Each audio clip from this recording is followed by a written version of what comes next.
Muy buenas noches a todos.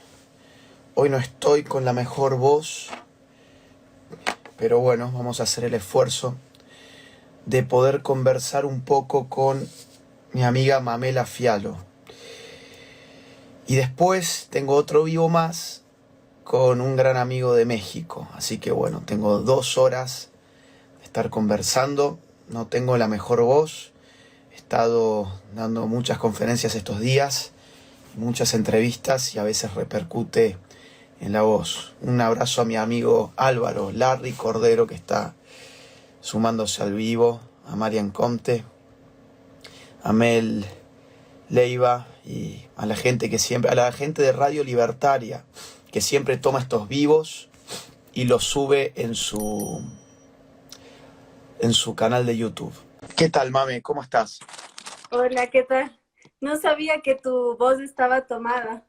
Mira, me da gracia porque ayer me dijiste, bueno, descansa un poco para que no se note tanto cansancio en el vivo que vamos a tener. Y bueno, no pude con eso, Mamela, y espero que no se note tanto en la cara, pero bueno, en la voz seguro que se va a notar. Bueno, Pero igual si necesitas cortar, cortamos. no, está bien, estoy un poco resfriado nada más. Pero Bueno, que estoy te mejores pronto. bueno, muchas gracias. ¿Cómo estás vos? Bien, gracias. Me intenté poner de los colores de la bandera para hacer más acorde. Hoy vamos a conversar, habíamos coordinado un poco, ¿no? Porque han pasado muchas cosas.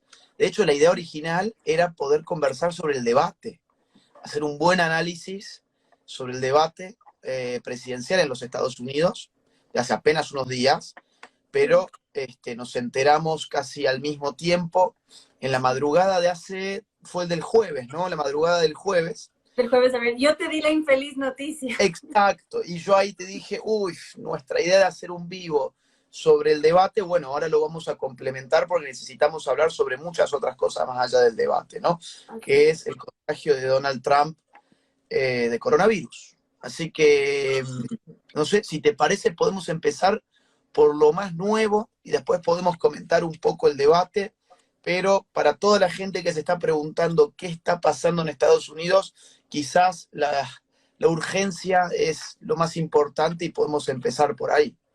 Perfecto. ¿Cómo estás viendo? ¿Cómo estás viendo la cosa? ¿Te Bueno, enteraste de inmediato? Por empezar, fuiste la primera persona que me avisó. sí, y saqué una nota inmediata. Nunca saqué una nota tan rápida. Publiqué en el Pan Post en 5 minutos. Eh, como ves, yo soy naturalmente positiva y yo siempre quiero ver lo mejor en toda circunstancia. Y la verdad, yo creo que puede ser como sucedió en Brasil, que la verdad el contagio de coronavirus para Bolsonaro fue beneficioso en cuanto tuvo una medicina efectiva y mostró su fortaleza al recuperarse pronto. Entonces, en ese sentido, yo creo que envalentona a sus seguidores. Lo contraproducente quizás es entre los dudosos. O sea, en un sistema bipartidista como es el de Estados Unidos, o eres demócrata o eres republicano, entonces ya vas a saber por quién votas. El problema es ese 10-11% que está dudoso y este es el momento clave para captarlos o perderlos. Exactamente, y sobre todo en los swing states, ¿no? O sea, la gente a veces, a ver, para nosotros que tenemos otro tipo de sistema electoral es difícil de entender cómo se configura el procedimiento político en Estados Unidos, lo hemos explicado en otro vivo, no quisiera que perdamos mucho tiempo con eso, pero es bueno Sí. que la gente sí tenga en cuenta que en Estados Unidos no hay una elección directa del presidente, sino que, digamos, cada estado tiene una cantidad de electores, digamos así, tiene una cantidad de puntos para que la gente se le haga más fácil. Esos puntos están en función de la cantidad de gente que vive en ese estado. Entonces, por ejemplo, en California tenés 55 puntos. En Texas, si mal no recuerdo, tenés 34 puntos. Pero después tenés estados como Hawái, que creo que tenés 4 puntos nada más, porque vive muy poca gente allí. Entonces, digamos, uno puede ser presidente de los Estados Unidos sin tener el voto de la mayoría de los norteamericanos, pero ganando en los estados claves. Pues si yo gano, por ejemplo, en California, tengo automáticamente 55 puntos. No importa que yo haya ganado, digamos, en California por un 1%, un 2%, tengo automáticamente todo el estado. Entonces se juega por estados. Y en Estados Unidos este año los estados claves son Carolina del Norte, Michigan, Wisconsin, Florida y Arizona, sobre todo, y Pensilvania. Después está Ohio y algunos otros más, ¿no? Entonces, ¿qué pasa? Digamos, en estos estados la cosa no se sabe bien cómo está y es lo que va a definir la elección. Y Donald Trump se queda con, digamos, al menos 10 días sin campaña presencial, ¿no? Entonces yo cuando me enteré de la noticia, o sea, yo no tengo ningún problema en afirmar esto, pero yo voy por Trump, sin lugar a dudas. De hecho, tengo hasta muñequitos de Trump por acá. Tengo, soy un coleccionista de estas tonteras de Donald Trump. A mí, Donald Trump, digamos, si yo estuviese allí, votaría por él sin lugar a dudas. Entonces, a mí me da ahora la sensación de que esto puede ser muy negativo. No sé cuál es el análisis que vos haces. Bueno, así es como nos complementamos. Sí. El yin y el yang. Bueno, en ese sentido, como te dije anteriormente, yo creo que ahora lo más importante en el panorama cercano es Florida y está pronosticado justamente el siguiente debate ahí para el 15 de octubre, falta nada.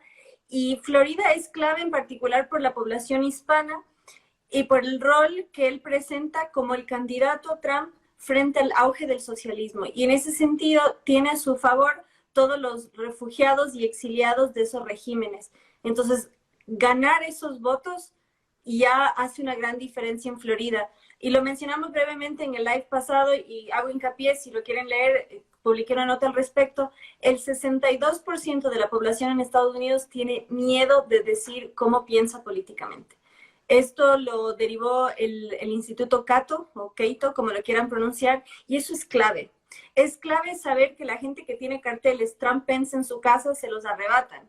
Es clave saber que hay un miedo real de lo que va a pasar si gana Biden y si Black Lives Matter se envalentona y todos estos grupos colectivistas. Y hay una mayoría silenciosa que no dice públicamente, y esa es la clave del voto secreto, que ese 62% que tiene miedo va a ir a las urnas. Ahora, te tiro un dato. En estas elecciones hay un 10% de indecisos. Alrededor de un 10% habría de indecisos. Sí. Allí donde hace 4 años había un 20% de indecisos. Ajá. Con lo cual, en verdad, esa brecha, ese electorado al cual se le tiene que llegar, es cada vez menor si se lo compara con la última elección presidencial en Estados Unidos. Vos me decís, somos como el yin y el yang, porque bueno, yo veo los peligros, yo tengo una visión más negativa, que quisiera complementarla, digamos, con algún análisis también sobre las oportunidades, ¿no? A ver, lo negativo acá yo creo que son 3 cosas. En primer lugar, el uso político que se le va a dar a la enfermedad de Trump, en un sentido negativo, obviamente. En el sentido de, bueno, este tipo que no usaba mascarilla, este tipo que fue imprudente, este tipo no se puede cuidar a sí mismo como va a cuidar a toda esta nación, ¿no? Es lo que ha salido de inmediato. Las primeras notas que salieron en The New York Times, en la BBC, digamos, en la CNN, todo el establishment levantó ese tipo de relato. Este tipo se enfermó porque es un improvisado, es un tipo, digamos, que no tiene un plan, que fue, si vos te fijas, ya lo vamos a hablar, pero digamos, fue el caballo de batalla de Joe Biden hace algunos días cuando se cruzaron frente a 74 millones de estadounidenses. Con lo cual, ese es uno de los grandes peligros. En segundo lugar, digamos, que le detiene la campaña. Faltan 30 días para el 3 de noviembre. Es decir, estamos a un mes, ahora menos de un mes. Y esto le va a detener la campaña por lo menos 10 días. Si es que la evolución es buena, la evolución viene siendo buena, después voy a dar algunos datos de eso. La cosa viene bastante bien, pero esto no significa que perder 10 días es perder hoy un tercio del tiempo que te queda para convencer al electorado de que te tiene que votar a vos. Es un tercio del tiempo por lo menos, porque claro, si digamos cuando faltan 8 días para los 10 días, Trump, no sé, le agarra fiebre o le detecta que no tiene suficiente oxígeno en sangre, por ejemplo, como pasó el día viernes, entonces él no va a tener 10 días, va a tener quizá 15. Entonces ya tenés la mitad de la campaña de lo que queda afuera. Entonces yo creo que los grandes peligros son esos, el uso mediático, el uso político y que le resta días de campaña. Pero tiene oportunidades.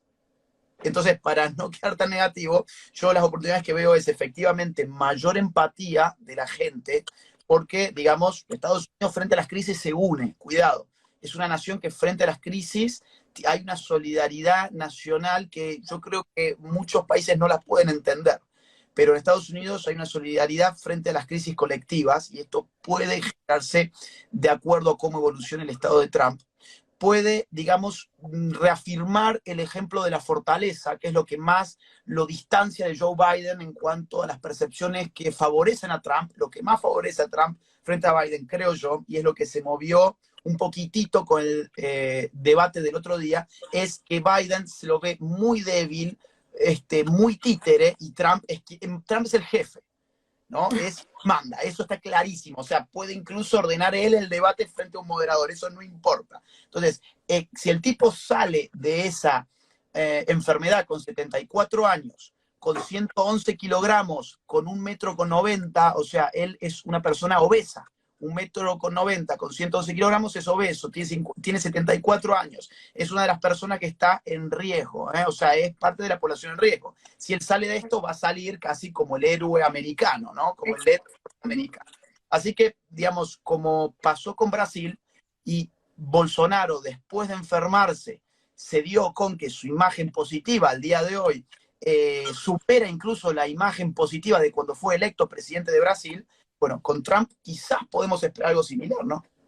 Sí, es lo que decía al inicio, y el tema del 10% es clave. Y en cuanto a los debates, muy importante señalar que en el voto hispano, que eso lo sacó Telemundo y Univisión, una de las grandes cadenas, que más del 66% del voto hispano cree que Trump superó a Biden en el debate. Y un dato muy curioso, y que eso fue, no me atrevo a calificarlo negativamente, si fue adrede o no sé, pero el moderador en el debate presidencial, si bien era de la cadena Fox, que es históricamente conservador, más afín al Partido Republicano, el moderador es votante demócrata. Exactamente, exactamente. Claro, eso es muy importante señalar para quien no conozca el sistema electoral en Estados Unidos.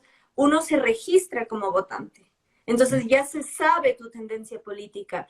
Y de hecho, cuando en algún momento tuvieron un enfrentamiento, mucho antes del debate, el que fue moderador, Chris Wallace, él dijo que para él es una buena señal que el presidente lo critique tanto. Estaban enfrentados hace mucho tiempo y yo me atrevo a decir, y lo dije en Twitter, Trump debatió contra 2 demócratas. Exacto. Fue totalmente sesgado, fue totalmente parcializado, y en eso sí una crítica negativa hacia el presidente. Trump se dejó enojar. Y eso, a mi criterio, no quedó bien, porque él más bien debió sacar ventaja, que Biden es un debatiente mucho más débil. Y de hecho Biden, ya que para ser un poco equilibrados, Biden estuvo mucho mejor de lo que muchos creímos, porque Biden realmente, el 38% de la población cree que Joe Biden tiene demencia senil, porque divaga, desvaría, se equivoca hasta el nombre de la esposa. O sea, bueno, te digo que veces... se le notó en algunos arranques del debate que le costaba conectar con sus ensayos previos. Pues te dabas cuenta que había muchas cosas muy ensayadas de él. Trump es muy espontáneo, pero a Biden se le notaba muchas cosas muy ensayadas, y es como que, ¿viste cuando la computadora se tilda porque está buscando un archivo en la memoria que se te tilda? O que está poniendo lento el mouse así porque está buscando, está procesando datos. Bueno, así estaba Biden, digamos, cada vez que tenía que arrancar. O era como esos autos viejos que cuando le tenés que dar y dar y dar y dar hasta que sale una bola de humo de atrás y ahí recién arranca el auto. Había mucho tubeo, mucha falta de conexión, digamos, con lo que estaba pasando en muchos momentos. O sea que si vos me decís que un 38% piensa que tiene problemas mentales por su edad, bueno, es probable que ese porcentaje, lejos de haber caído, pueda haber subido, aunque yo me esperaba de él un peor papel, para serte franco. Sí, yo también totalmente me sorprendió, y más bien no diría me defraudó, pero no me gustó ver que Trump se haya dejado tentar. Igual también eso le juega a favor en el sentido que él es muy humano. Entonces es susceptible a esa irascibilidad. y claramente al estar 2 contra 1 estaba arrinconado. Además, fue muy insidiosa la forma en la cual hizo las preguntas el moderador, pero sí, en todo caso, sí mostró altura Biden en momentos cuando podía, y eso le jugó a favor. Pero vuelvo al tema del voto hispano de una de Sí, las cadenas más grandes, porque uno de los arquetipos es que Trump antimigrante, Trump contra las minorías, y para la minoría más grande, que somos los hispanos, que es el 18% de la población, para ese rango étnico fue el doble de superior Trump sobre Biden, y eso dice mucho. Ahora, yo lo dije en Twitter también y mucha gente me criticó y dice, bueno, pero solo es ese canal. Sí, pero es uno de los canales más vistos en sí. Estados Unidos por la población hispana. Y otra cosa, que es anónimo, entonces no es que, o sea, tienes presión social, es lo que la gente creyó espontáneamente, y lo que dijimos hace un rato. Hay miedo a decir públicamente, pero con ese anonimato la gente se atrevió y opinó. Y pum, al día siguiente tenemos esta, bueno, a los pocos días esta noticia. Entonces realmente hay mucho suspenso en estas elecciones, y veamos qué pasa hasta el 15, que es el siguiente debate. Eso te iba a consultar. Antes de seguir con un análisis de lo que pasó hace algunos días en el cruce entre Trump y Biden, te quería consultar, digamos, ¿vos creés que el 15 de octubre va a haber debate? Supuestamente tenía que quedarse en Miami, en Florida, o sea, en uno de los swing states. Como había dicho antes, hay algunos estados que son claves este año. Más o menos 6. Uno de esos es Florida. Entonces, que ahí se fuese a dar un debate es importante. Es importantísimo. Ahora, el tema es, ¿se va a dar o no se va a dar? Yo me preocupé porque hace 1 o 2 días nada más, gente que asesora a Donald Trump salió a los medios, me parece que a la BBC, a declarar que, bueno, que ellos esperan que se dé el debate de forma virtual.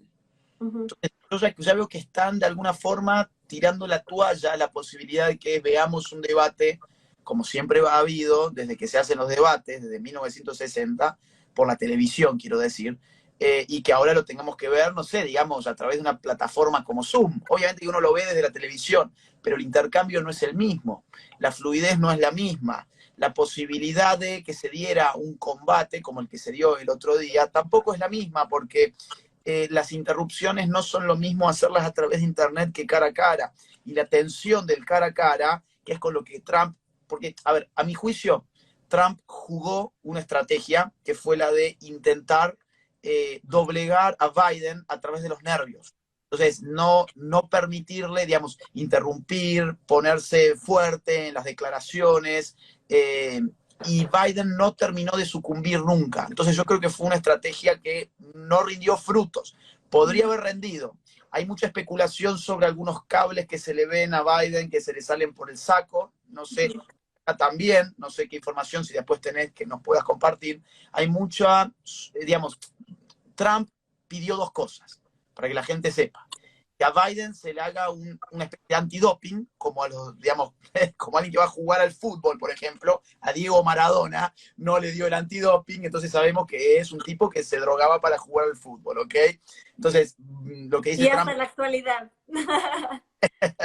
lo que dice Trump es, bueno, a este señor habría que hacerle una especie de antidoping, o sea, un testeo a ver si no va drogado o no está ayudado por algún tipo de químico, ¿no? Y además, que se chequeen, digamos, todo el aparataje que se puede tener debajo de la ropa. Y eso la gente de Biden no lo aceptó, ninguno de los 2 puntos. Y después vemos en algunas, si uno se fija bien, en algunos instantes incluso como que se acomoda y se ve como un cable acá, se ve acá también. Entonces hay mucha suspicacia de qué está pasando. A través de Internet yo creo que eso sería mucho más difícil de rastrear, Controlar, claro. de eso mismo, de controlar. Entonces, a mí que haya un debate por internet no me, no me cierra. Me parece que va a ser una pérdida para la campaña de Trump. No sé cómo No, lo y ves. además el hecho que no sea capaz de presentarse al debate le juega muy en contra. Sí, sí. Porque ahí aparte es un estado clave. Y aparte él tiene que ir al público indeciso con los debates. O sea, quien pierde con los debates es Biden. O sea, pierde en el sentido de que si no se dieran los debates, Biden, según las encuestas, estaría tranquilo. el factor que puede modificar la cosa, sobre todo en este momento o antes de la enfermedad de Trump, que ese fue un gran factor, un gran imponderable, ha sido el tema de los debates. Por eso fue que, como no hubo a mi juicio ningún ganador muy clave, digamos, muy claro, en el primer debate, el ganador, por lo tanto, fue Biden, porque se mantuvo el status quo. Yo no sé cómo lo ves vos, yo no creo que haya habido ningún ganador claro ese día. Bueno, como dije, la población hispana ganó Trump por el doble. A mí no me gustó, en la nota que saqué hay estadísticas que muestran que más del 60% de las personas que vieron estaban defraudadas. Solo el 17% se sintieron informadas. Porque eso es otra cosa. Para la gente que no lee o para la gente que no mide estadísticas, el debate es todo. Y otra cosa, el rating bajó muchísimo. Muchísimo. Entonces, eso, bueno, vos lo comentaste en el live con Milei, que hubo más gente viendo el Super Bowl que el debate presidencial. Para que la gente vea, el Super Bowl lleva más o menos 100 millones de espectadores, una vez por año. El debate presidencial que se hace una vez cada 4 años, hace 4 años contra Hillary Clinton, se llevó 84 millones de espectadores. O sea, 16 millones menos que el Super Bowl. Y este año, el de Trump versus Biden, se llevó 73 millones de espectadores. O sea, bajó incluso no solamente respecto del Super Bowl, que ya siempre ha estado por debajo, sino además del primero que se dio contra Hillary Clinton hace 4 años. O sea que es rarísimo. Yo nunca me hubiera esperado un número así. No, de acuerdo, fue muy llamativo, muy lamentable, pero también otra cosa interesante, de por sí el rating televisivo está bajando en general, y es otra cosa, que la gente ve en canales alternativos. Sí. O a través de internet, y eso también juega un poco con los índices. Pero también hay que señalar que Trump genera un efecto polarizante. Entonces, hay gente que lo odia visceralmente e irracionalmente. De hecho, en las elecciones del 2016, no sé si viste, hubo un compilado de videos de gente rompiendo sus televisores en sus casas porque salía Trump. Y fue el arquetipo de los privilegios porque rompían su plasma, su pantalla plana con un iPad. No lo vi. Ya después te lo paso después, es inaudito. O sea, ¿no? Con tanta necesidad que hay en el mundo y en el país mismo ahora, o sea, odiarle tan visceralmente a alguien que estás dispuesto a romper tu televisor con tu iPad, aparte, a él no le afecta en nada. Vos te estás destruyendo tu propiedad por tu fanatismo. ¿Y qué estás ganando? Quedas como un imbécil, como un fanático y como alguien totalmente irracional. Entonces, yo creo que hay que tomar en consideración todos estos factores. Y, o sea, hay gente que realmente le enferma, porque hay lo que se conoce en psicología como histeria colectiva y realmente Trump lo desata. Y yo lo dije en un live que hice recién, que imité a Billie Eilish. ¿Viste esa? Ella, o sea, ¿qué tiene que ver una cantante que recién superó la mayoría de edad? De hecho, en algunos estados no puede beber. Y, o sea, pongámonos en su lugar. Si vos fuiste criada en este sistema y te convencieron que Donald Trump es lo peor que le pasó a la humanidad y al país, ella salió a decir, nuestra supervivencia depende de esta elección. O sea, básicamente, si gana Trump, vamos a morir. Entonces, ¿cómo no vas a andar así por la vida si crees fielmente eso? Y hay un fanatismo tan fuerte contra él que hay gente, sobre todo entre la juventud, que lo cree, gente maleable, manipulable y totalmente adoctrinada. Entonces, esa gente no va a ver un debate. Entonces, eso también hay que considerar. Hay una radicalización muy fuerte y todo eso influye. Y tristemente es la realidad. Y en ese sentido, ver lo que fue la Convención Nacional Demócrata versus lo que fue la Convención Nacional Republicana, que lo hablamos brevemente la vez pasada. La Convención Nacional Demócrata, la síntesis es, este país está arruinado. Nosotros somos El Salvador. ¿Cuál fue la síntesis de la Convención Nacional Demócrata? Estados Unidos es grande de nuevo. Entonces, ambos polos juegan con el sentimentalismo, el uno desde el orgullo y vamos a levantar al país, y el otro desde que no hay nada que hacer. O sea, si yo no le deposito todo mi poder al Estado, mi vida depende de esto. Entonces, realmente hay que entender lo conveniente que es esa polarización y lo conveniente que es manipular tanto a la gente, tanto que la estadística no importa, no importa en absoluto. O sea, con Trump, Estados Unidos llegó al nivel histórico de empleo, menos del 3,5% de desempleo, pero la gente cree que es lo peor que ha habido en la humanidad, que es el peor presidente de la historia, cuando ha sido todo lo contrario y han sido las minorías las más favorecidas.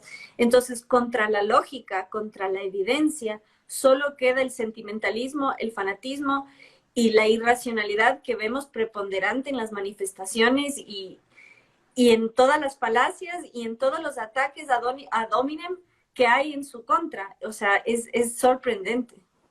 Mira, yo creo que esa polarización es propia del mundo que estamos viviendo hoy. No es, digamos, reductible solo a Estados Unidos, sino que es, digamos, lo que se está viviendo hoy en Chile, por ejemplo, borde de una reforma constitucional, ¿no? Allí se va a votar una reforma, bueno, la apertura a una reforma, ¿verdad?, el día 25 de octubre. O, por ejemplo, lo que se está viviendo en Argentina, con el gobierno de Alberto Fernández. O, digamos, bueno, lo que se está viendo en general, yo creo que yo, digamos, en alguna medida lo celebro, en alguna medida, porque creo que en muchos casos es la respuesta de una izquierda que estaba muy cómoda y que hace 4 años viene siendo incomodada, ¿no? Incomodada por personas como Donald Trump, como Jair Bolsonaro, por las redes sociales, por partidos como Vox. Entonces, cuando me dicen, bueno, es que el mundo está sumamente polarizado, y sí, antes había un consenso social demócrata, digamos, nefasto, ¿no? Donde no había realmente ninguna elección, escogía entre prácticamente lo mismo. Ahora surgen nombres, no sé, como incluso en Argentina el de Javier Milei, ¿no? Y digamos, gente donde irrumpe los outsiders, y los outsiders siempre generan polémica, y la política es polémica. Entonces, yo eso la verdad es que lo celebro. Y Donald Trump es un outsider que entra en la política, levanta un país que venía hundiéndose después de 8 años de Obama, hace grande de nuevo a Estados Unidos en tan solo 4 años, con un revés de la pandemia. Obviamente que eso es un imponderable, es decir, no está dentro del plan de nadie, a menos que haya sido algo planificado, cosa que todavía nadie tiene claro y quizás nunca lo sepamos.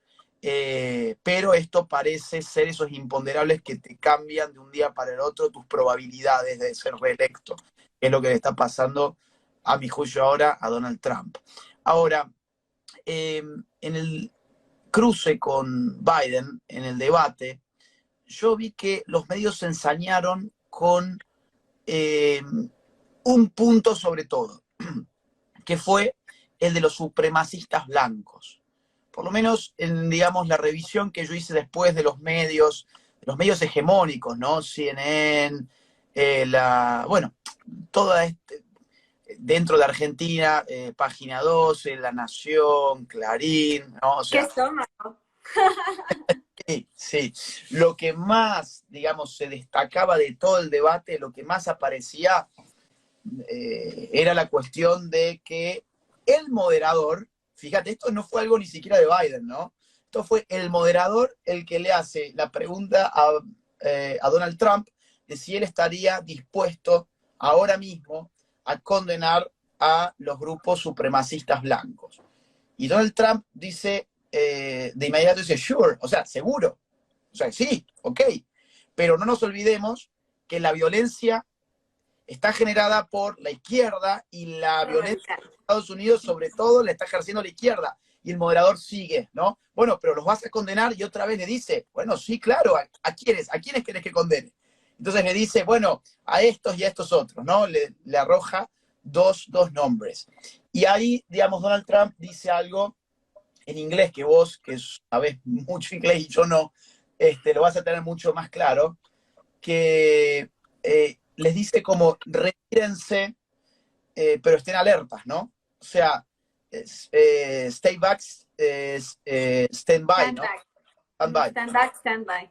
Stand back, stand by. Ok, entonces, claro, entonces eso ya lo toman, digamos, como, claro, Trump en verdad es supremacista, pero nadie dijo absolutamente nada de Biden desligándose, digamos, de la posibilidad de repudiar a grupos que están teniendo a Estados Unidos en una especie de guerra civil casi, por ejemplo, Antifa, ¿no?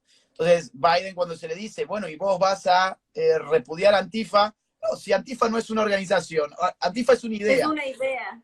Y eso, o sea, digo, Trump dice 2 veces que sí los repudia y finalmente les dice, retírense, o sea, digamos, que se tiren para atrás. Y en cambio, el otro directamente lo único que tiende a decir es solamente una idea, no es una organización. Qué bárbaro, digo, cómo los medios desinforman, de tal forma que si uno lee incluso el transcripto del debate, puede seguir claramente cómo Trump 2 veces repudió y una vez les dijo que se retiraran.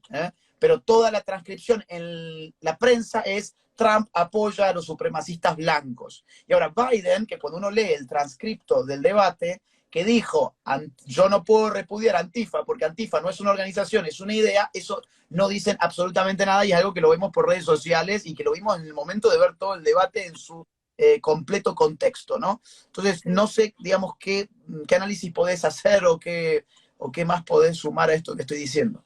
Bueno, el grupo citado al que se le exigió criticar o cuestionar fueron los Proud Boys. Sí. Y adivina cómo se llama uno de los líderes de los Proud Boys. ¿Cómo? Enrique, un mulato cubano. Mira vos. Y me encanta porque te lo digo en español con la R, pero, o sea, cuando lo comparten en inglés, Enrique, o sea, ¿de qué supremacistas blancos están hablando si es liderado por migrantes? Y no cualquier migrante, porque un cubano no es cualquier migrante, es un refugiado de un régimen totalitario. Sí. Y lo posicionan como negro, pero fisonómicamente es más bien mulato. Y en todo caso, supremacista blanco no es. Todo esto surge por Charlottesville, de unas protestas que hubo un par de años atrás que se llamaron Unite the Right, y hubo este enfrentamiento que exigían la destrucción de estatuas históricas versus la defensa de esas estatuas. Entonces Trump dijo, hay gente buena de ambos lados. De hecho, un alumno mío estuvo ahí. Yo le daba clases de español a lo que llaman un redneck, o sea, alguien del pueblo, un chico de 20 años, ya tenía 2 hijos, y me dijo, yo quiero aprender español para educar a mis hijos y darles herramientas. Perdón, un redneck, ¿Cómo? Un redneck, para que la gente entienda, sí, en una zona rural, ¿no? Y que trabaja generalmente con el campo y por eso redneck viene a ser porque... El cuello rojo. Exactamente, ¿no? Por eso mismo. Y muchos de ellos son descendientes de esclavos irlandeses, lo cual rompe varios estereotipos. Y claro, o sea, y él fue a esa marcha, dice, porque querían destruir una estatua de mi bisabuelo. Entonces, o sea, te hacen un estereotipo de ay, que las antorchas y tal. Había supremacistas blancos, sí, había, pero tal como dijo Trump, había gente buena en ambos lados. Porque hay un temor que surjan racistas, pues bueno, levantémonos. Pero eso no significa que tenemos que destruir la historia del país. Entonces, por decir eso, por ser ecuánime, le atacan. Y Antifa es mucho más que una idea. Antifa es una organización política, Antifa es una organización violenta, y de hecho, cuando fueron los Proud Boys, de este grupo de patriotas, uno de ellos fue asesinado por un miembro de Antifa. Perdón, y que Antifa es una organización internacional. O sea, no solamente es una organización real, que funciona, que tiene su logo, su sigla, su uniforme, digo, el uniforme es negro, es un uniforme que uno bien lo podría confundir, por ejemplo, con el uniforme de una skinhead. O sea, digo, ¿no? Hay toda una caracterización, incluso fisonómica, de este tipo de gente.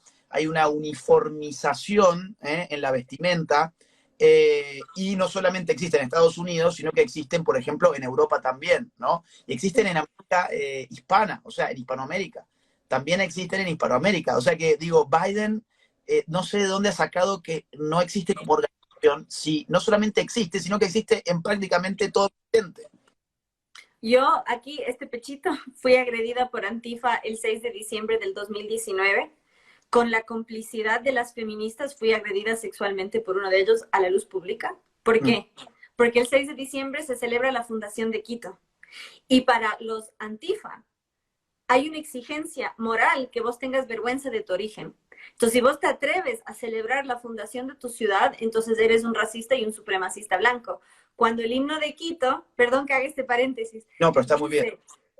porque te hizo Atahualpa eres grande y también porque España te amó. Oh ciudad española en el Ande, oh ciudad que el Incario soñó. Y el proceso del socialismo del siglo XXI nos quitó esa estrofa del himno de nuestra ciudad, que justamente compagina ese sincretismo que nos da esa doble herencia. Y nosotros estamos celebrando esa unidad. De hecho, el fundador de la ciudad de Quito se casó con una mujer indígena y vienen a llamarnos supremacistas blancos y racistas y antifa y nos agreden y nos amenazan. Y, o sea, es inaudito, es inaudito. Entonces, Antifa es una organización internacional. ¿Qué? En Ecuador existe Antifa, entonces. Sí, es una organización internacional, claro. Exacto. Digo, como para que se le mienta a la gente, porque eso no fue computado como fake news. Porque si vos te fijas, después del debate aparecieron los dueños de la verdad, que son los que contrastan a ver cuáles son las mentiras y cuáles son las verdades. Me llamó la atención porque se contrastaban cosas que había dicho Trump en función de afirmaciones, digamos, y de datos que aparecen en la página web oficial de Joe Biden. O sea, no es que, bueno, esto es mentira porque las estadísticas de Estados Unidos, de la justicia de Estados Unidos son estas. No, esto es mentira porque la página de Joe Biden dice esto. Y entonces la página de Joe Biden es el criterio de la verdad. Es una locura. En cambio, por ejemplo, nada se dijo como fake news cuando Joe Biden dice Antifa no es una organización, Antifa es simplemente una idea. Y claro, la gente está muy desinformada al respecto porque la prensa no cubre los desmanes de Antifa. Pero hoy hay zonas de Estados Unidos donde vos ves las fotografías y parece Siria después de que Daesh le pasó por encima, después de que ISIS pasó por encima. Parece una ciudad, hay ciudades que tienen zonas que parecen zonas de guerra. Y ahí obviamente Antifa. Entonces Antifa tiene muchos años, no es algo nuevo como para hacerse el tonto, como que no se sabe, tiene muchos años encima, está en muchos países de Occidente, incluidos países hispanoamericanos, y bueno, nadie ahí habló, por ejemplo, de fake news, ¿no? Sí, de hecho, Antifa está por cumplir 100 años como organización. Y un dato que me parece muy importante, y hablando mucho, no solo desde los datos, viste, es la complementariedad entre nosotros, el dato y el discurso. No solo es un fake news decir que Antifa no es una organización, sino una idea, es una romantización de Antifa. Exacto, le da épica. Y eso es muy importante de resaltarlo. Ellos lo están, es un ideal, no solo es una idea, es un ideal, es mucho más profundo que eso. Y los desmanes que comentaste justamente sucede porque una de las exigencias de Black Lives Matter es la desfinanciación y la desmantelación de la policía. Entonces, básicamente, donde más aflora y más ataca Antifa, ya son zonas francas. Exacto. Ya es un lugar sin Dios ni ley. Entonces, hay que resaltar, justamente esa es la realidad que están generando. Y eso es lo que hoy va a pesar en las elecciones. Si quieren vivir un Estados Unidos donde prima la ley y el orden, o un Estados Unidos donde prima el caos. Pero el miedo va a ser quién nos va a garantizar la ley y el orden. Porque si echan a Trump, se acaban las protestas.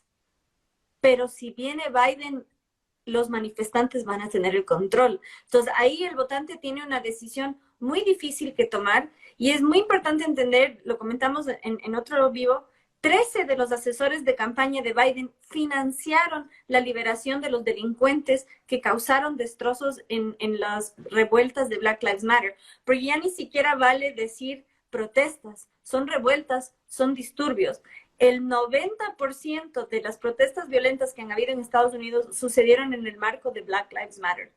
Exacto. Que es una organización declaradamente marxista. Y es otra cosa muy importante que se puede observar en redes sociales, invitados todos a verlo, cuando Biden hace un comentario moderado, le atacan su fanbase. Y como dijiste vos, había un consenso socialdemócrata e históricamente el Partido Demócrata ha sido socialdemócrata, pero con el auge de Bernie Sanders, Alexandra Ocasio-Cortez, y lo que llaman the squad, el escuadrón, se ha radicalizado el Partido Demócrata. Y es gracioso porque desde la anterior elección se ha radicalizado mucho a la izquierda, pero siguen poniendo candidatos del establishment.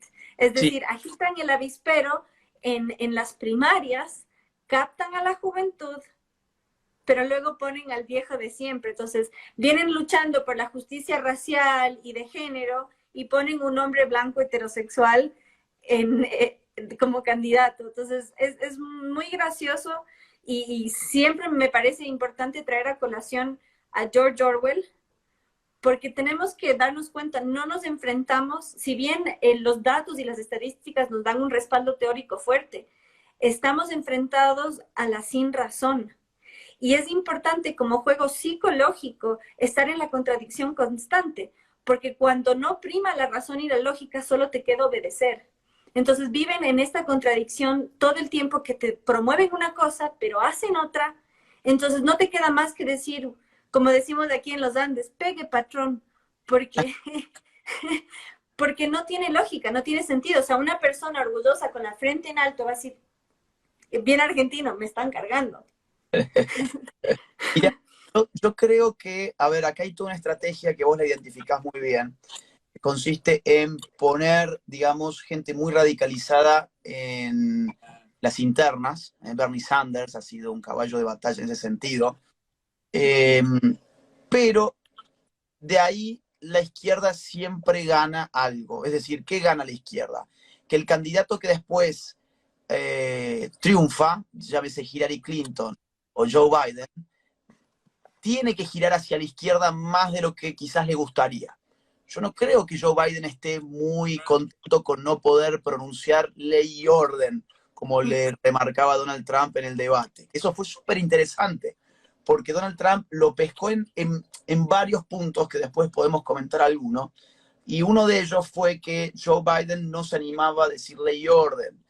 Y entonces lo increpa como 3 o 4 veces diciéndole, a ver, ¿vos vas a defender la ley y el orden o no te animás ni siquiera a pronunciar esas palabras porque sabés que vas a perder a tu base electoral, que son los extremistas de izquierda, ¿no? Los radicales de izquierda. Entonces, esto lo pasa 3 o 4 veces. Y yo creo que Joe Biden no es un socialista al estilo Sanders, pero ya el Partido Demócrata ha girado hacia la izquierda como nunca antes en su existencia. Es decir, en Estados Unidos, los demócratas, digamos, durante las últimas décadas, al menos, sí han estado, respecto de los republicanos, en la izquierda. Pero no era una izquierda estilo Bernie Sanders. Y lo que vimos hoy con Joe Biden, yo creo que era impensable incluso con Obama. Entonces yo creo que ya hay, digamos, un corrimiento hacia la izquierda cada vez más pronunciado, por más que después el candidato sea un tipo blanco que está en el establishment desde hace 47 años, que es político, Biden, hace 47 años que lo es decir, es una pieza del sistema, nada más. Pero es un tipo de 78 años, ¿no? Sí. 78. O sea, él va a terminar su elección, digamos, si él gana, va a terminar con 81, 82 años la presidencia de Estados Unidos. Y va a ser uno de los presidentes más grandes de la historia. Ahora, ¿qué pasa? La vicepresidente sí tiene todos los condimentos progres que le puede gustar a Sanders, y a toda esta gente, los squad, como vos los has llamado recién. Entonces, ahí creo que puede estar apuntando mucha gente a que este señor, cuya sanidad mental está puesta en duda, sea un tipo que haya que soportar 1 o 2 años y después, sea por incapacidad mental o por, bueno, la gente se muere también y puede ser, bueno, ¿quién le va a suceder?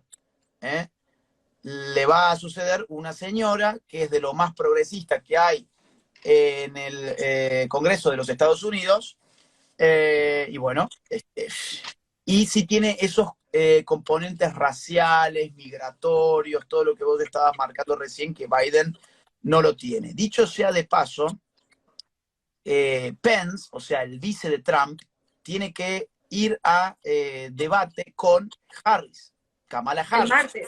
El martes creo. día martes, va a ser en Utah, ¿no? Eso va a estar interesante. No va a tener la misma audiencia, lógicamente, pero va a estar interesante para saber, porque ahí quizás el debate lo esté llevando adelante la futura presidenta de Estados Unidos. Si Joe Biden gana, es muy probable que en algunos años, 1 año o 2 años o 3 años, quien sucede es Kamala Harris. Entonces, ahí ese puesto, el de vicepresidente, nunca tuvo tanto poder como hoy. Así que, en el caso de Biden. Así que me parece que va a estar bueno también estar pendiente de qué pasa el 10 de octubre, que es el día en que debaten los vicepresidentes en Utah. Sí, bueno, ahora nos quedan 13 minutos como recordatorio. Muy importante señalar eso, lo que dices. No hay que estar tan pendientes de Biden en sí, sino de todo el aparataje del Partido Demócrata. De hecho, Nancy Pelosi, que es la mujer más importante a nivel parlamentario, públicamente dijo que no quería que Biden debata. Sí, entonces es muy importante destacar que primero hay una ruptura dentro del Partido Demócrata entre los más radicales y los más moderados, y por otro lado, que Biden solo es una fachada, es un instrumento, es el abuelito tierno y un poco torpe que llega, ¿no? Y es una imagen de calma en medio del caos. Y es el caballito de Troya para los más extremos. Y un dato muy importante, Kamala Harris le llamó públicamente a Biden un depredador sexual. Ah, mira, sí, es verdad. Porque, acuérdense, ellos fueron rivales en las primarias. Muy interesante. Kamala Harris aspiró a la presidencia y perdió. Sí. Sería muy interesante que Mike Pence, lanzara ese dato. Así Lo como, pensé. ¿no? Habría que hacérselo llegar, Mamela. Yo no sé si tus influencias llegan hasta Mike Pence, pero sería interesantísimo que esto pudiera ser arrojado en el debate. A ver, ¿cómo es que un depredador sexual, digamos, es el líder hoy del Partido Demócrata y encabeza la elección? Interesante. Y con el aval de la campaña Me Too. Y con el aval de Me Too, exacto. Mira, efectivamente nos quedan 12 minutos. Yo quisiera hacer un comentario muy breve y después el último tema que creo que deberíamos tocar, aunque sea en corto, es lo de la posible futura jueza de la Corte Suprema de Justicia de los Estados Unidos, que es Amy Barrett, ¿no? Pero antes de eso, digo, para poder cerrar el tema de Trump y su enfermedad, hay que contarle a la gente que, claro, a Trump le encuentran positivo el día jueves por la noche, y el viernes la idea inicial era que él se quedara en la Casa Blanca, pero después lo trasladan a un hospital militar. Allí le proveen suplemento de oxígeno, porque le estaba dando el oxígeno en sangre un poco bajo, y ahí las especulaciones empezaron a rodar por toda la prensa. Eso lo utilizó toda la prensa, pero afortunadamente ya ayer, día sábado, Trump se sintió mucho mejor, filmó unos videos que salieron por internet, y hoy salió a saludar a la gente que está dándole su apoyo y le está dando ánimo afuera del hospital. Él salió en un auto, obviamente, salió la caravana de autos con los guardaespaldas de Trump, y salió a mostrarse en público, que fue un gesto muy interesante. Ya no ha tenido fiebre Trump, ni ayer ni hoy, y probablemente mañana ya le den el alta del hospital, con lo cual ya volvería a la Casa Blanca. Él se ha mostrado además en fotografías trabajando. Es un tipo que no para de trabajar. Es un tipo que incluso con coronavirus está en el hospital internado, pero sigue trabajando, y así se lo ha visto. Con lo cual tiene una imagen muy, muy superior en ese sentido a la de Joe Biden. Entonces es probable que mañana nos amanezcamos con la noticia de que Trump ya le dieron el alta, lo cual sería indispensable para no seguir perdiendo días de campaña. Sin embargo, ya está en marcha una operación de campaña de los republicanos que le han puesto Operación MAGA. Básicamente es que Pence se haga cargo de la campaña estos días, y la familia Trump, Ivanka, o sea, la hija, y Trump Jr., como le dicen, ¿no? Melania Trump no, porque también está enferma, pero ella sí está en la Casa Blanca. Así que bueno, es como, bueno, la campaña sigue con los suplentes, digamos, y Trump espero que se reincorpore en no más de, digamos, 10 días en total. Si son más, ya la cosa se va a poner fea. Ahora, para cerrar, bueno, si querés hacer algún comentario sobre esto último, y si no, vamos al caso de la jueza. Sí, solo que varios están preguntando si se sabe cómo se contagió Trump. Hasta ahora lo que se cree es que fue a través de su asesora y confidente Hope Hicks. A raíz que ella dio positivo, se le hizo el examen. Esa es la versión oficial hasta el momento. Y hago hincapié en lo que dijiste. No hay grande apoyo popular por Biden. El tema es el partido y él no representa al votante promedio por ser un candidato del establishment y tomando en consideración que el Partido Demócrata es totalmente colectivista y él representa todo lo que es las jerarquías que busca destruir. Así que él como individuo no suma. Él solo es una pantalla para avanzar esta agenda. Y cuando dices progresista, no se trata de progreso, sino de avances progresivos hacia el totalitarismo. Exacto, perdón, una última cosita de 10 segundos. Hay mucha gente que dice hay que orar por Trump. Interesante, porque cuando uno va a ver la publicación del día que Trump avisa el jueves por la noche que tiene coronavirus, miren las respuestas. Está lleno de mensajes satánicos, lleno de mensajes satánicos escritos con caracteres de lenguas muertas. O sea, digo, en Estados Unidos hay iglesias satánicas muy fuertes que apoyan a los demócratas, ya los apoyaron hace 4 años, este año también los están apoyando, y si ustedes, digo, no me crean a mí, entren en Twitter, van a buscar el tweet del día jueves por la noche, Trump avisando que tiene coronavirus, y van a ver las respuestas donde está lleno de mensajes satánicos. Lo van a reconocer porque son caracteres de lenguas muertas, básicamente. Exacto, y eso me hiciste acuerdo. Horacio Justo le compartió un extracto de un discurso de Santiago Abascal, que un grupo de monjitas de claustro decían que son la retaguardia orante o rezante. Así que frente a ese peso que dices, que mencionas, hay que hacer la contrabatalla desde el otro lado. Muy bien. El último tema, que tenemos 7 minutos para analizarlo. Dale. Y estamos. Dale. Bueno, lo último es lo de la jueza. A ver, para la gente, muy rápidamente. Una jueza de la Corte Suprema de Justicia que era feminista. Su nombre era Ruth Ginsburg, una jueza feminista, abortista, pro LGBT, pro ideología de género, globalista, etcétera. Murió hace ¿Y algunos... sabes cuál fue su deseo de muerte, en el hecho de muerte? No, a ver, Que no se nomine a un juez antes de las elecciones. mirá vos, con razón, claro, totalmente partidaria de Biden, evidentemente, si no, no hubiera pedido tal cosa. Entonces, Sí. esta jueza muere, y Trump nomina a una jueza muy joven, creo que tiene 43 años, que Es la más joven de la historia. Ajá. la más joven de la historia, una jueza del sur de los Estados Unidos, de Luisiana, Amy Barrett, ¿no? Amy Barrett. Tiene 7 hijos, católica, pro vida, ha dado fallas también, fallos que a los liberales les pueden gustar, como por ejemplo a favor de la portación de armas, digamos, una jueza liberal conservadora, podríamos llamarlo así, en nuestros términos, y ahora esto tiene que pasar por el Senado. En el Senado habría a favor 53 votos contra 47, con lo cual la jueza sería aprobada. El problema que ahora aparece es que 3 senadores que estuvieron en la nominación de la jueza, o sea, en el acto que Trump la nomina como jueza, hay 3 senadores con coronavirus positivo, que los detectaron en las últimas horas, con lo cual ya hay gente diciendo, no, esto no se puede votar ahora, tenemos senadores con coronavirus, a ver, digo, no, hay que improvisar un poco, hay que estirar el tiempo. Y de hecho, el debate contra Biden empieza con ese tema, si se va a aceptar la nominación de la jueza o no, y Biden le dice, no, bueno, vos ya te estás yendo, no lo podés hacer. Dice, oiga, a mí el pueblo me ha escogido para 4 años, mi gobierno no se acabó por más campaña que tengamos en este momento, cosa que constitucionalmente es cierta, el gobierno no se acaba hoy, ni ayer, ni antes de ayer, ni mañana, ¿ok?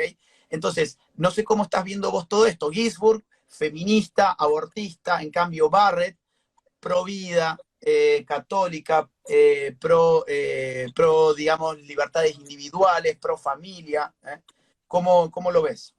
Bueno, y además hay que destacar, 2 de sus hijos son adoptados de Haití. Ah. Y Nunca, el menor, ¿cómo? Digo, eso no lo suelen decir los medios. Estuve buscando mucho de ella en medios oficiales, medios del establishment, y ese dato no aparecía, ¿eh? No aparecía. Yo escribí un perfil sobre ella, así que bienvenida, ahí están todos los datos. Interesante. El menor de sus hijos tiene síndrome de Down.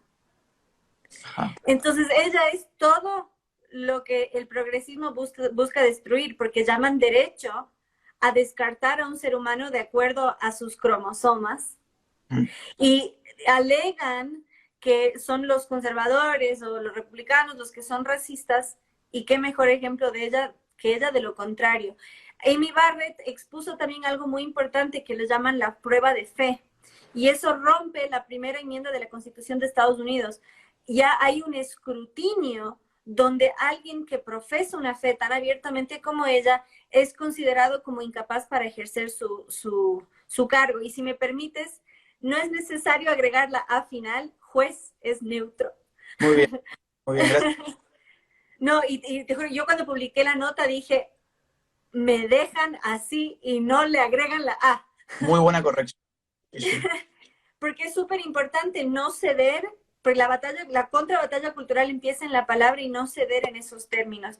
Ella es un peligro porque si ella queda nombrada, queda una mayoría provida de 6-3 en la Corte Suprema, y es la Corte Suprema la que legaliza el aborto y por tanto el que tiene el poder de revocarlo. Con Trump en el Ejecutivo, un provida de mayoría en el Poder Judicial, y el Senado ya está con mayoría republicana, realmente vemos los tres poderes con esa enorme ventaja. Así que la posibilidad de la revocación, de la legalización del aborto mediante el fallo Roe versus Wade es una posibilidad muy real. Esperemos entonces que el Senado cuanto antes apruebe a la juez Barrett. No, eso va a ser muy importante, y nosotros ya lo hemos dicho en nuestros últimos vivos, dijimos que 4 años más de Donald Trump en el poder significará probablemente un retroceso del aborto, que en Estados Unidos está legalizado desde el caso Roe versus Wade, año 73, un caso fraudulento, que uno de los operadores salió a comentar cómo lo hicieron porque se arrepintió después de ver lo que el aborto había generado en Estados Unidos. Entonces ahora se podría dar vuelta a esto si Amy Barrett es aprobada por el Senado. Esto tiene que ser bastante rápido antes de que las elecciones pasen y demás. Y bueno, lo del coronavirus puede complicarlo. Podría complicarlo, y toda la presión multimediática que está feroz con este asunto en Estados Unidos. Pero bueno, ya lo vamos a seguir comentando, y esperemos que en el próximo vivo ese trámite, digamos, ya haya tenido éxito, ¿no? Exactamente. ¿Cuánto nos falta? ¿1 minuto, 2? Para cerrar, sí. Ok. Bueno, solo quiero dejar en claro que el Partido Demócrata es muestra fiel que la legalización del aborto conduce a su normalización. Ya están exigiendo, y en los estados donde tienen el control, hasta el nacimiento. Entonces, ver que este partido no es compatible con nuestros valores como hispanos en lo absoluto, y hacer conciencia de eso. Esta elección define el bienestar de la nación, el continente y el mundo, así que háganlo con conciencia. Entonces, para toda la gente de Hispanoamérica que pueda estar escuchando esto y que tenga la posibilidad de dar su voto el 3 de noviembre, les pedimos que lo piensen muy bien y que consideren las opciones con mucha responsabilidad. Y que voten, digamos, y que militen también, si es posible, por el bien. Vamos por Trump, ¿no? Así es. Así que hasta la próxima, Mame. Yo me tengo que meter en otro vivo. Te mando un beso grande. Y bueno, seguimos con estas columnas sobre Estados Unidos. Dale, otro para vos. Gracias por el espacio y que te mejores pronto. Cuídate. Gracias, hasta la próxima. Gracias a todas las gente del otro lado. Significará probablemente un retroceso del aborto en Estados Unidos, que está legalizado desde Roe versus Wade, año 73, un caso fraudulento. Uno de los operadores salió a comentar